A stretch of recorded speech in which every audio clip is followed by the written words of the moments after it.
Elon Musk est de retour, c'est ce qu'il a commenté sur Twitter aujourd'hui. Et on va pas se mentir, on préfère tous voir Elon Musk focalisé sur ses affaires qu'au sein du Doge. Donc comme il l'a tweeté ici, de retour 24-24, 7 jours sur 7, comme à l'ancienne, prêt à dormir au sein de ses entreprises. Il est temps d'être focus sur mes entreprises, X, XAI, Tesla, Starship qui va être lancé la semaine prochaine. Alors en ce qui concerne Tesla, il y a le grand lancement de Robotaxi dès le mois prochain à Houston, dans le Texas. C'est la première grande révolution pour l'entreprise Tesla. Donc définitivement, on a besoin d'Elon Musk chez Tesla au lieu de le voir du côté de Washington. Bref, ça fait maintenant plusieurs semaines qu'il confirme son grand retour dans les affaires.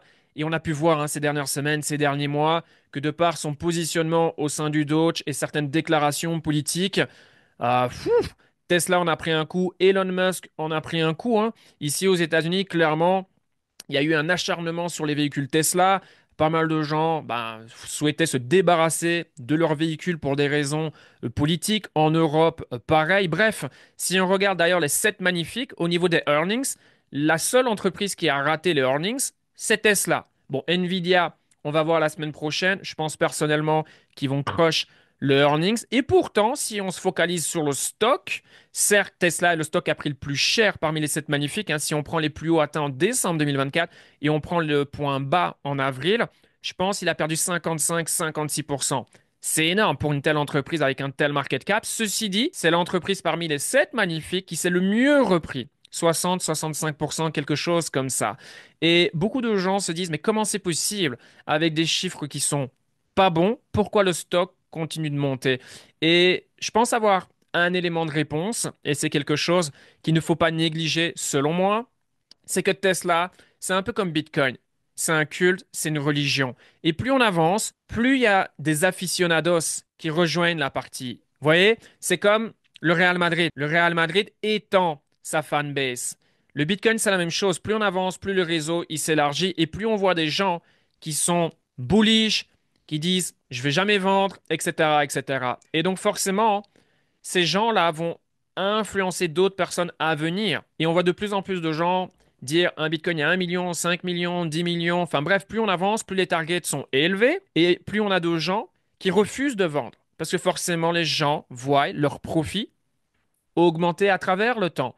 Si on regarde ici Tesla, moi, j'ai jamais vu une entreprise qui a autant d'impressions sur Internet. Twitter, YouTube, je ne sais combien de Twitter qui ont je ne sais combien d'abonnés qui partagent du contenu tous les jours, tous les jours, tous les jours, tous les jours. Et on voit les likes, des commentaires, des partages. C'est de la folie. YouTube, c'est la même chose. Il y a des chaînes qui sont dédiées à Tesla et ils partagent du contenu tous les jours. Et peu importe les conditions du marché, l'évolution du stock à la hausse ou à la baisse, c'est des dizaines de milliers de vues. Et ça, c'est un point fort. C'est un point fort parce que forcément, ça va influencer les gens à un moment à vouloir venir, à se dire, Tesla, il a sa place dans mon portfolio. Forcément, si le stock monte, vous allez davantage recruter de nouvelles personnes. Les gens préfèrent acheter quelque chose qui s'apprécie que d'acheter quelque chose qui est en train de s'effondrer et qui est critiqué dans les médias, ce que Tesla a connu ces dernières semaines et ces derniers mois. Mais voilà, ce genre de publication aujourd'hui, j'en ai vu je ne sais pas combien. Alors bien évidemment, c'est lié à l'utilisation de mon Twitter. Voilà, je suis un investisseur sur Tesla, donc forcément, je suis plus à même de voir ce genre de publication, qu'on s'entend bien. On comprend tous comment les algorithmes fonctionnent. Mais voilà, c'est quelque chose qu'on veut voir. Quand on a un stock comme ça dans son portfolio, c'est un sacré avantage, c'est un sacré edge, c'est un sacré bonus parce que je suis confiant quant à l'idée que, voilà, le réseau Tesla, pardon, va continuer à s'agrandir. On va continuer à avoir de nouvelles personnes qui vont venir et qui vont être bullish sur Tesla et son futur. Alors, d'un point de vue stock, parce que forcément, quand vous avez un culte comme Tesla ou sur le Bitcoin, vous avez tendance à avoir des gens qui sont en perma-bull. Ils sont toujours bull et qui ont des targets complètement folles. On le voit également avec le Bitcoin. Certains disent que le Bitcoin va aller chercher 300 000, 500 000 cette année-ci. Voilà, j'ai beau être bullish sur le Bitcoin, je vois mal comment Bitcoin peut aller chercher 300 000, 500 000 en 2025. Est-ce que Bitcoin va aller chercher 500 000 dans les prochaines années? Yes, pour moi, aucun doute. On va même tout droit vers le 1 million de dollars, mais il va falloir flip l'or. Vous voyez ce que je veux dire?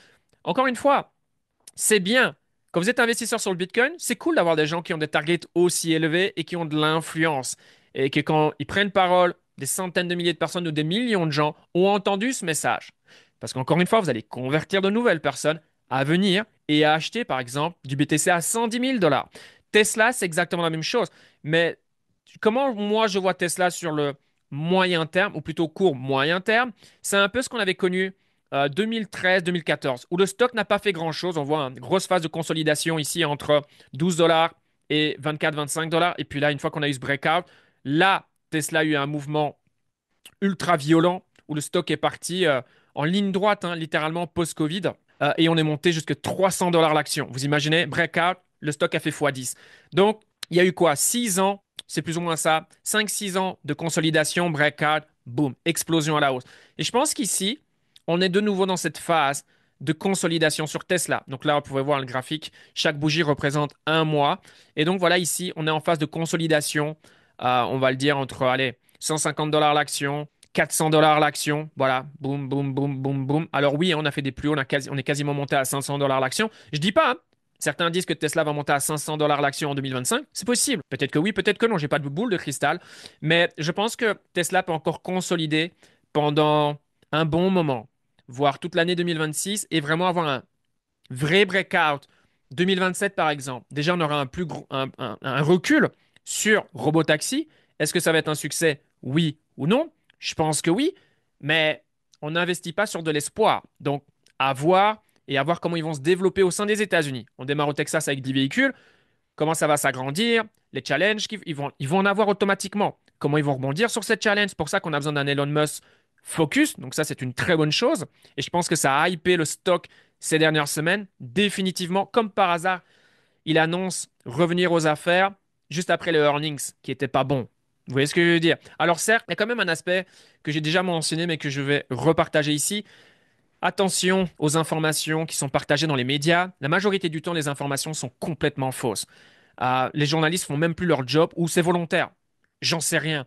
Mais les chiffres, à chaque fois, ils étaient faux, en fait. Donc, il faut faire très attention à ce qui est partagé parce que si on se base sur ces informations, ben, on se base en fait sur des informations qui sont invalides. Donc, voilà, maintenant, sur du court moyen terme, j'attends rien en particulier de Tesla. Voilà, moi, ma thèse d'investissement, elle est sur le long terme parce que je mise sur le futur. Je ne vois pas Tesla comme une compagnie automobile, je vois Tesla comme une compagnie robotique avec les robots taxis qui vont arriver, donc les robots sur, sur roue, et ensuite les robots sur pattes. Je fais référence aux robots humanoïdes et Optimus, bien évidemment, qui ça pour moi, ce sera la grande révolution. C'est là où Tesla va rentrer dans une autre dimension. Et pour ça, on a encore du temps. On a encore du temps et ça va être un milieu ultra compétitif.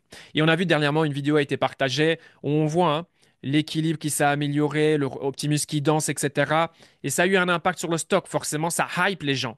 Puisqu'on voit des choses du côté de la Chine et donc tout ça, c'est stratégique, c'est marketing. C'est pour dire, hé, la concurrence, elle fait ça, mais regardez, ne vous inquiétez pas, on est toujours en avance. On a une longueur d'avance. Maintenant, une longueur d'avance aujourd'hui, ça ne garantit pas une longueur d'avance dans 5 ans. Vous voyez, il faut délivrer derrière. Mais personnellement, je crois en la capacité d'Elon Musk de délivrer les meilleurs travails chez Tesla. Bref, ça, c'est ma façon de penser, bien évidemment. C'est pour ça que je suis bullish sur le long terme sur cette entreprise. Mais voilà, sur le moyen court terme, voilà, si on continue cette phase de consolidation, ça ne me surprendrait pas pour ensuite avoir un énorme breakout où là, boum, le stock va chercher les 4 chiffres, 1000, 1005, 2000 dollars. On peut voir un Cathy Wood et d'autres qui disent 2000 dollars. Pourquoi? Dans 2 ans? Enfin, vous voyez, j'ai du mal à voir une telle évolution ici. Maintenant, tout est possible. Ok, tout est possible sur les marchés. Mais voilà, pour moi, c'est un petit peu difficile. Et voilà, si Tesla, dans les prochains mois ou les prochaines années, revient dans cette zone, définitivement, je me pose aucune question. Je suis acheteur, bien évidemment, c'est pas un conseil d'investissement. Donc voilà, ce qui s'est passé début d'année 2025, bah voilà, moi personnellement, j'en ai profité. Également ici en avril, hein, j'y suis allé franco sur Tesla. Pour moi, c'était une magnifique opportunité. Ce tabage médiatique, ok, bah super, ça me permet de pouvoir accumuler du Tesla. Maintenant, on est bien remonté. Mais encore une fois, ce qui se passe en fait, ici, franchement, ça me soucie guère. Je peux être en perte, je peux être en gain. Bon, bien évidemment, ici, en gain, je m'en fiche. Parce qu'encore une fois, Tesla, ça m'intéresse, c'est dans 5, 7, 10 ans. Voilà, c'est comme ça que je vois ce stock. Comment vous voyez ce stock, ça m'intéresse. N'hésitez pas à le mettre en commentaire. Peut-être que Tesla, ça vous parle. Peut-être que Tesla, ça ne vous parle absolument pas. En général, Tesla, c'est très divisé, hein. Soit on aime, soit on déteste. Et c'est ça aussi, c'est un élément qui est très fort. C'est que quand on aime vraiment fort et on est prêt à se battre avec les autres. Mais ça, c'est bon pour une entreprise, c'est bon pour le stock. Vous voyez? Il y a d'autres compagnies, attention, hein, qui ont la même chose. Apple, c'est à peu près pareil. Mais voilà, aujourd'hui, pour moi, c'est un énorme avantage. C'est de voir cette grosse fanbase qui est prête à tout hein, pour défendre leurs idées, défendre la marque et de mettre en avant pourquoi Tesla, c'est les meilleurs, pourquoi Tesla, ça va du tout de moon. Et voilà, comme je vous l'ai dit, je suis content d'avoir ce genre de personnes, bien évidemment, et d'en voir davantage, parce que c'est ce qui peut permettre au stock de bien se comporter dans les semaines, dans les mois à venir, mais surtout dans les années à venir. Parce que vous avez des magnifiques entreprises, hein, mais il n'y a pas de hype, les gens s'en fichent, et donc le stock ne fait pas grand-chose. Et en crypto, on a exactement la même chose. Prenez un coin comme Chainlink, il n'y a rien à dire fondamentalement. Chainlink, c'est une crypto, ok, c'est le top du top, pas de problème. Mais c'est frustrant. Les gens qui ont du Chainlink dans leur portfolio, c'est frustrant. Et il y a plein de compagnies dans le stock market, c'est exactement la même chose. Donc voilà, on veut une bonne compagnie qui continue à croître, à innover, mais qui surtout excite les gens.